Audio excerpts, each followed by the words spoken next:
Dia diminta untuk cari aktor lokal yang mau didaftarkan salah satu penghargaan, yaitu satu Indonesia Award dari Astra Internasional pada saat itu, karena ini kegiatan rutin tahunan dari Astra. Turun tangan itu kalau kita lihat kan memang tujuannya untuk memberikan edukasi politik gitu, terutama bagi kalau dulu kan belum ada Gen Z ya, baru milenial, anak muda lah bisa dibilang kayak gitu. Aku sempet ditelepon oleh beberapa caleg gitu, gara-gara ya nyabut paku di pohon gitu kan. Nah,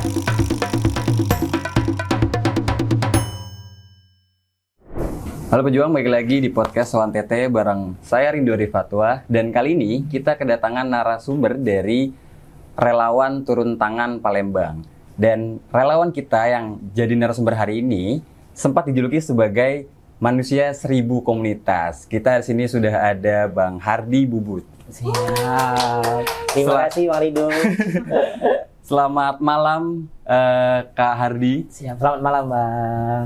Sebenarnya aku penasaran sama tadi julukan mengenai manusia 1000 komunitas. Kenapa bisa dijuluki manusia 1000 komunitas? Nah, jadi kalau boleh cerita sedikit. Oh ya, sebelumnya selamat malam teman-teman relawan yang menyaksikan podcast ini. Sebelumnya itu di tahun 2018 saya pernah didaftarkan oleh salah satu wartawan dari Antara News, itu namanya Bang Aziz. Jadi Bang Aziz ini dia diminta untuk cari aktor lokal yang mau didaftarkan salah satu penghargaan, yaitu satu Indonesia Award dari Astra Internasional pada saat itu, karena ini kegiatan rutin tahunan dari Astra. Dan akhirnya beliau merekomendasikan ke saya gitu kan untuk daftar kegiatan penghargaan ini. Dan tanpa sepengetahuan saya, dia buat berita Bang, buat berita di Antara yang begitu dikirim lumayan kaget juga ngelihat judulnya. Wah, ini kok bisa nih, Bubut manusia 1000 komunitas. Bilang, Bang, ini bisa jadi hoax terbesar gitu kan. Mana ada orang yang bisa aktif dalam begitu banyak komunitas. Nggak tahu juga ini Bang, katanya ngomong Pimret kemarin yang kasih judul, aku hanya buat narasi di berita gitu. Nah, sejak saat itulah dikenal Bubut manusia 1000 komunitas di Palembang. Ya aslinya nggak sampai 1000 sih Bang, mana ada orang yang bisa sampai 1000 gitu. Itu sih Bang, berarti, asal mulanya. Pengen validasi lagi, berarti itu nggak nyampe 1000? Nggak nyampe, ampun Bang. Nah, artinya dari 1000 komunitas itu berarti banyak komunitas yang diikuti? Ya, lumayan banyak. Mungkin untuk pertama kali ikut komunitas, dari banyaknya komunitas itu, apa pertama kali komunitas yang diikuti sama Kak Hardy? Pertama kali ikut komunitas itu di 2014. Awalnya aku nggak kenal yang namanya komunitas. Karena memang basic di kampus ikutnya organisasi himpunan intra sama ekstra kampus gitu kan. Nah, sampai akhirnya malas setelah selesai kuliah di 2013-2014 awal itu kenalnya dengan Dompet Duafa Volunteer Sumsel pada saat itu, karena mereka buat pelatihan untuk relawan dan itu angkatan pertama. Jadi awal pertama kali kenal istilah relawan, volunteer dan komunitas itu di 2014 di kisaran bulan Mei kalau nggak salah. Nah, terus juga akhirnya pas konvensi Pak Anies, Partai Demokrat waktu itu di 2014, pribadi itu datang ke PSCC, lokasi dari konvensi Partai Demokrat, ketemulah dengan Bang Billy sama Mbak Anggun waktu itu. Nggak tahu ini apa sih, gerakan apa gitu. Dan Mbak Anggun kasih Slayer itu masih ada sampai sekarang, jadi udah 10 tahun. Disimpan ya? Disimpan. Jadi turun tangan itu, khususnya turun tangan Palembang, itu menjadi komunitas awal tempat saya bergabung selain dari Dompet Duafa Volunteer Sumsel. Jadi di awal di 2014 itu mengenal apa itu komunitas, mengenal apa itu relawan dan ataupun volunteer itu di dua komunitas ini, di komunitas Dompet Duafa Volunteer Sumsel sama di turun tangan Palembang. Seperti itu Bang, awal ikut komunitas. Berarti masuk turun tangan dari tahun 2014 awal. 2014 iya, awal. Kisaran setelah konvensi lah. Waktu itu ramenya kan di Twitter kan. Berisiknya di Twitter kalau turun tangan dulu kan. Kayak gitu. Mungkin aku pengen tahu alasan kenapa masuknya ke turun tangan dulu. Nah, awalnya memang kan turun tangan itu kalau kita lihat kan memang tujuannya untuk memberikan edukasi politik gitu, terutama bagi kalau dulu kan belum ada Gen Z ya, baru milenial, anak muda lah bisa dibilang kayak gitu. Awalnya bergabung karena memang ya walaupun memang background kuliahku ambil sistem informasi, tapi tertarik juga di dunia politik karena memang ada ikut himpunan mahasiswa Islam gitu kan, yang memang sering ngobrol bahas politik, akhirnya lewat, wah kayaknya asik nih kalau gabung turun tangan yang memang salah satu kegiatannya itu edukasi politik, apalagi dengan sosok Pak Anies Baswedan waktu itu kan.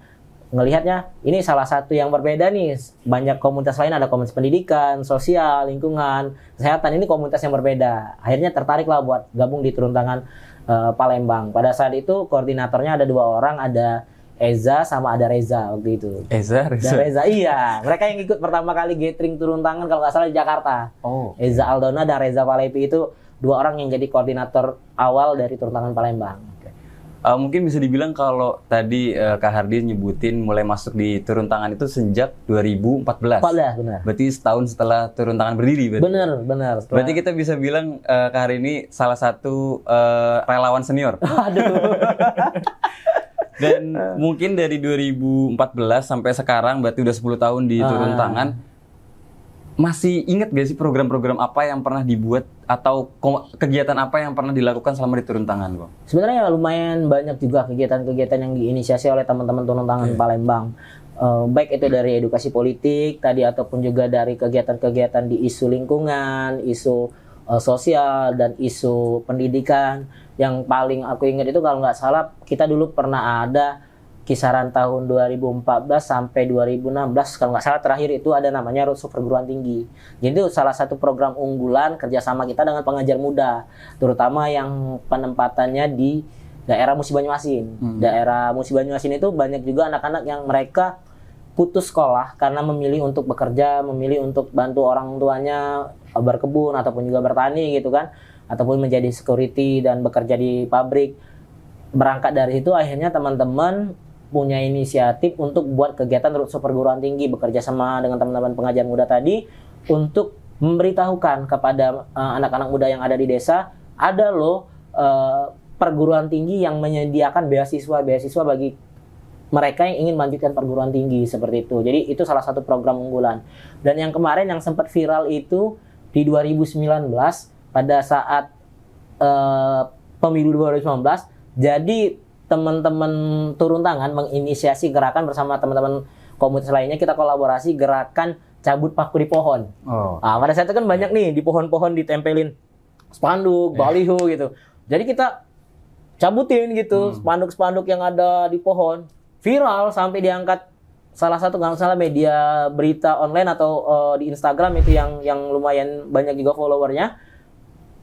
Aku sempat ditelepon oleh beberapa caleg gitu gara-gara ya nyabut paku di pohon gitu kan. Nah, itu juga salah satu kegiatan yang bisa dibilang berkesan lah selama berturun tangan, dan isu-isu lingkungan juga kita sering buat. Kayak terakhir kalau nggak salah yang kita lumayan ini juga ada charity concert dengan teman-teman komunitas lainnya. Itu kita buat dalam rangka penggalangan donasi untuk teman-teman yang di gempa Lampung, Banten waktu itu. Ya itu kita sempat buat juga. Terus juga dari segi pendidikan kita juga kegiatan teman-teman turun tangan itu juga kita kemarin itu ada ya semacam bisa dibilang pilot project lah di daerah namanya Desa Pulau Salahnamo. Itu di tengah-tengah Sungai Musi. Jadi kita harus naik perahu ketek, perahu kecil itu untuk nyebrang. Di situ anak-anak di situ paling tinggi SMA.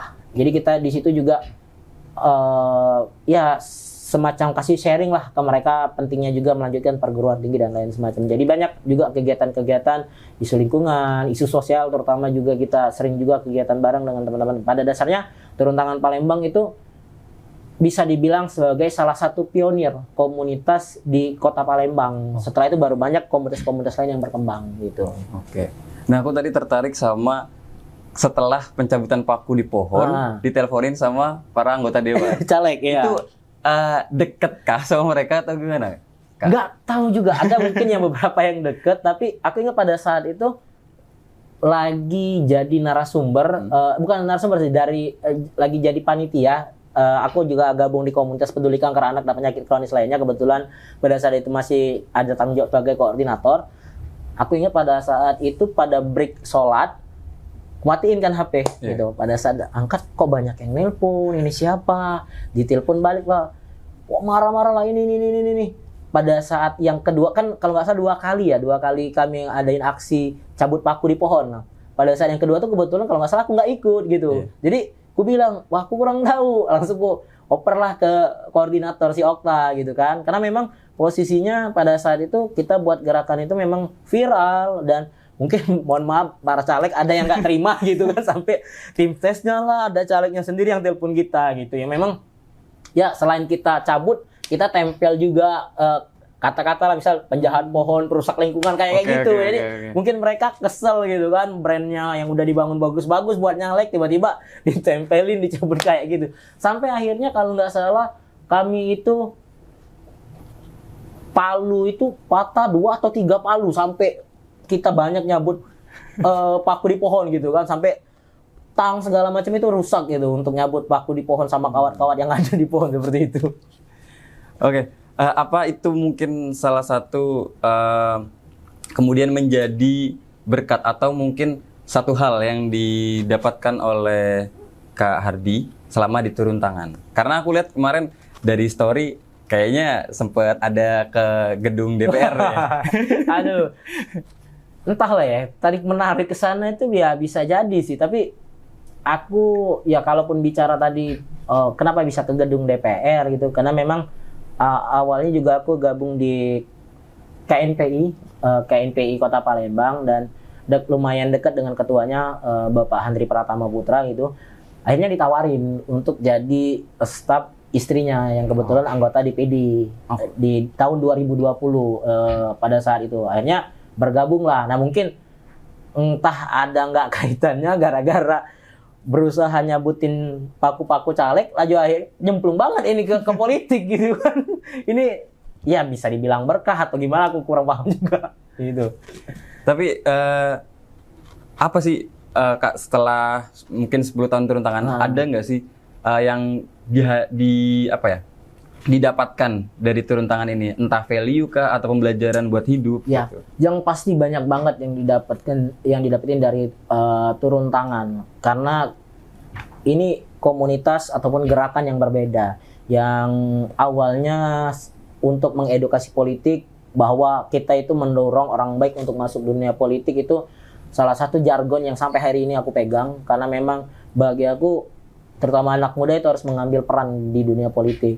Dan tentunya jejaring yang bisa dibilang hampir seluruh Indonesia punya regional turun tangan, ini jejaring yang luar biasa, dan berkat juga turun tangan bisa mengenal, bisa berkolaborasi dengan komunitas-komunitas lainnya baik di Kota Palembang, Sumatera Selatan ataupun juga di Indonesia secara keseluruhan. Dan tokoh-tokoh yang luar biasa seperti Pak Anies Baswedan sendiri, ada Mas Rozin, ada Bang Heri, ada Bang Billy, ada Bang Angga, Bang Sami, Bang Angger, dan senior-senior lainnya yang mereka memberikan contoh, memberikan teladan bagi kita semua di turun tangan itu. Yalah, kita bergerak dulu nih itu tanpa mempertimbangkan lo dapat apa nanti gitu. Tapi yang pasti ketika kita memang mau bergerak, mendorong untuk orang, mengajak orang bergerak di dalam berbuat kebaikan, yakinlah pasti akan kebaikan itu akan kembali kepada kita. Itu yang saya pegang sampai hari ini, yang aku pegang sampai hari ini, yang melihat nggak mengharapkan apapun itu. Yang pasti yang namanya relawan kan kita harus ikhlas lillahi ta'ala lah bergerak seperti itu. Nah, tadi udah banyak menceritakan tentang turun tangan. Aku pengen tahu sekarang komunitas apa yang masih aktif. Mungkin bisa jadi turun tangan juga masih aktif, tapi mungkin komunitas di luar turun tangan yang masih aktif digeluti sampai saat ini. Ya, sekarang ini masih ada di beberapa komunitas, dan kebetulan juga selain berkomunitas aktif di, ya bisa dibilang di organisasi atau asosiasi di bidang pariwisata, kesenian dan kebudayaan juga gitu kan. Ada beberapa, contohnya kayak di komunitas itu ada komunitas peduli kanker anak dan penyakit kronis lainnya. Itu aku ikutin sejak tahun 2015 jadi relawan. Sampai hari ini sebenarnya masih dikasih tanggung jawab jadi koordinator, yang awalnya udah habis gitu, tapi karena memang belum ada regenerasi, karena juga kemarin sempat COVID gitu kan, masih tetap dikasih amanah lah buat jadi koordinator. Terus juga ada komunitas Sobat Literasi Jalanan, itu fokus di gerakan literasi, terutama buka perpustakaan jalanan di taman-taman kota. Terus juga aktif sekarang di Dewan Kesenian Palembang, masih ada terkaitan dengan literasi juga. di komite sastra, jadi kalau di Dewan Kesenian itu nyebutnya komite gitu bidang-bidangnya, jadi komite sastra. Aktif juga di pariwisata, ada namanya Masyarakat Sadar Wisata Sumatera Selatan, dan juga ada di Forwida, Forum Pariwisata dan Kebudayaan Sumatera Selatan, dan tentunya ada di Karang Taruna, dan terakhir HIPMI Kota Palembang, Himpunan Pengusaha Muda Kota Palembang gitu. Oke. Tadi aku pengen sedikit membahas tentang yang KPK. Oh, KPK. Iya, Oh, KPK, APK. Gitu. Oke. Kenapa akhirnya pengen atau mungkin ada concern ke arah sana? Ya, awalnya kan memang selama berkomunitas itu belum ada ikut komunitas yang fokusnya di kesehatan gitu kan. Ya akhirnya 2015 itu ikut kegiatan ada pendaftaran orientasi relawan untuk relawan baru dari KPK. Nah, memang nggak tahu isu kesehatan itu seperti apa. Ternyata setelah gabung di KPK ini kita banyak belajar justru dari adik-adik pejuang kanker yang memang mereka punya daya juangnya luar biasa di tengah keterbatasan mereka karena mengidap penyakit kanker ataupun penyakit kronis lainnya. Mereka mampu memberikan malah kita yang diberikan mereka semacam motivasi untuk kami walaupun dalam keadaan lagi sakit, tapi tetap bisa ceria, tetap bisa gembira gitu kan. Nah, sampai hari ini ketika kita punya kegiatan namanya hospital schooling dan homeschooling. Itu menjadi program utama kita di Rumah Sakit Muhammad Hussein Palembang, sama kita punya rumah singgah. Nah, rumah singgah ini khusus bagi adik-adik pejuang kanker tadi dan orang tuanya yang dari luar kota.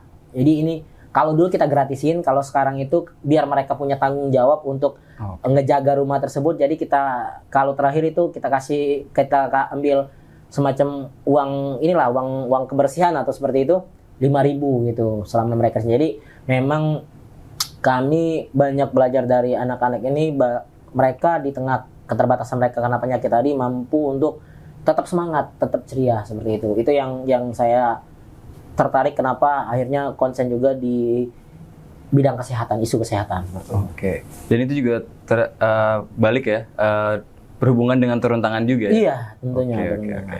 Nah, mungkin Kak Hari, kita udah nggak kerasa, udah 15 menit berlalu.